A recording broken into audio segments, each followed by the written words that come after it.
Everyone, কি অবস্থা সবার? সবাই কেমন আছেন? আশা করি আল্লাহর রহমতে আপনারা সবাই ভালো আছেন, সুস্থ আছেন এবং নিরাপদে আছেন। আমরাও আলহামদুলিল্লাহ ভালো আছি। আজকেও আবার ফিরে এলাম আপনাদের মাঝে আরও একটি নতুন ব্লগ নিয়ে। আশা করি ভিডিওটি শুরু থেকে শেষ পর্যন্ত দেখলে আপনাদের অবশ্যই ভালো লেগে যাবে।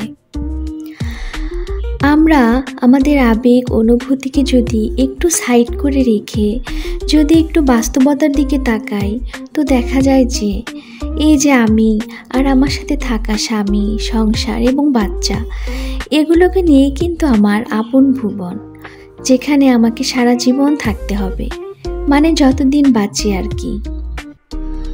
তো এই জায়গায় থেকে আমাকে নিজেকে যেমন ভালো থাকতে হবে, তেমন অন্যকেও ভালো রাখতে হবে। আর এই ভাবনাটা ভাবতে পারলেই কিন্তু আপনি যে কোনো জায়গাতেই থাকেন, সেখানেই আপনি ভালো থাকতে পারবেন। তো এই ঘর, এই সংসার, এটাই মেয়েদের বিয়ের পরে কিন্তু একটা আলাদা ভুবন হয়ে যায়।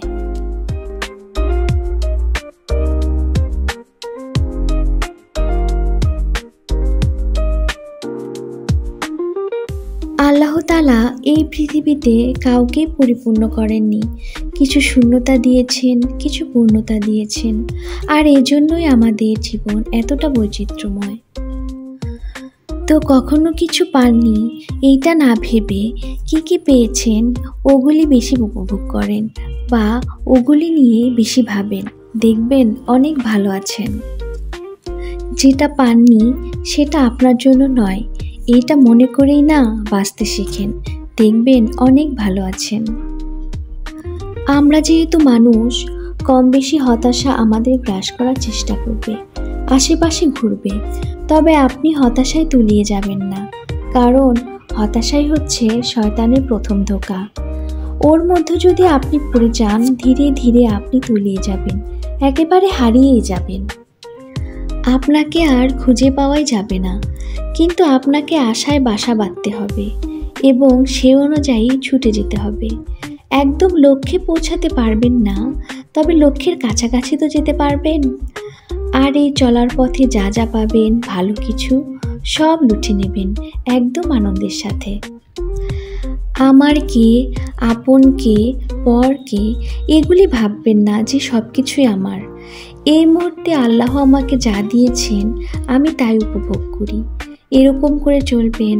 আর যা যা পাননি তা নিয়ে একদমই চিন্তা করবেন না, দেখবেন অনেক ভালো আছেন।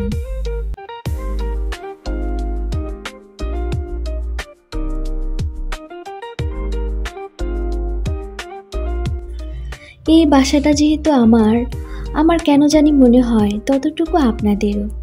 এতটাই ভালোবাসা দিয়েছেন আমাকে। তো এই বাসায় বসে যেহেতু ভিডিও করি আর আপনারা সেগুলি দেখেন, অনেক ভালোবাসা প্রকাশ করেন।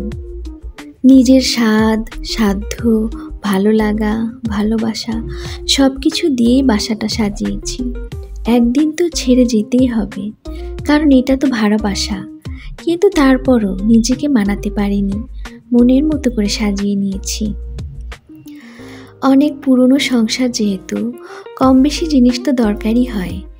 অনেক কষ্ট করেই অ্যাডজাস্ট করে নিয়েছি। তারপরেও আমি অনেক খুশি, আমার অনেক ভালো লাগে। আমার প্রাণপ্রিয় আপুদেরকে বলছি, আজকে আমার এই ভিডিওটি কেমন লেগেছে আপনাদের কাছে প্লিজ আমাকে কমেন্ট বক্সে জানাবেন, আর একটা লাইক দিতে ভুলবেন না। আর আমার নতুন ভিডিওর আপডেট পেতে চাইলে চ্যানেলটি সাবস্ক্রাইব করে নেবেন। পৃথিবীর সব কিছুই আমাদের মনের মতো হবে না, এটাই স্বাভাবিক। তো সময় দিয়ে নিজের মনের মতো করে ধীরে ধীরে করে নিতে হয়। আমি প্রতিটা বাসাতে এটাই করে থাকি। আর এই বাসাতে যখন আসলাম, তখন আমার বগুড়ার জন্য এতটা খারাপ লেগেছিল যা বলার মতো না। আর এখন এই বাসাতে ধীরে ধীরে সব কিছু গুছিয়ে নিয়েছি, এখন আমার এখানে অনেক ভালো লাগে। তো আজ তাহলে এ পর্যন্তই।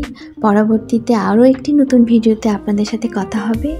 সে পর্যন্ত আপনারা সবাই ভালো থাকবেন, সুস্থ থাকবেন। আল্লাহ হাফেজ।